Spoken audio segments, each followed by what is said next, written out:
Ang sarap ng sabong. Ang sarap mag-alaga ng manok. Fulfilling sa pakiramdam kapag nananalo sila sa ruweda. Kakalungkot din kapag talo. Siyempre, inalagaan mo sila, pinalaki, pinagdasal na umuwing buhay. Hindi mo pwedeng sisihin ng mga tauhan kasi wish din nila na manalo para may gana sila sa bawat panalo. Tapos pinaghandaan din ng mga kalaban, ng bawat laban nila. Sabi nga ng tatay, kung ayaw matalo, huwag lumaban. Kung ayaw magastusan, huwag mag-alaga. Itigil niya ang sabong.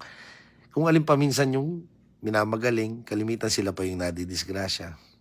Ilagay natin sa konteksto ng paghahanap buhay. Kung hindi mo lalakasan ang loob mo, walang mangyayari sa'yo. Kung takot kang madapa, kung takot kang sumugal, hindi ka mananalo. At hindi ka magtatagumpay. Simulan mo sa mababa muna. Sa maliit lang muna. Para pag bumagsak ka, hindi masyado masakit. Para mabilis ka makabangon. Mabilis ka makamove on. Pag napagod, pahinga lang. Pag nakapahinga, diretsyo na uli. Hindi dahilan na mahirap kasi lagi niyong tatandaan. Walang gusali o mataas na building na ginawa na nagsimula sa taas.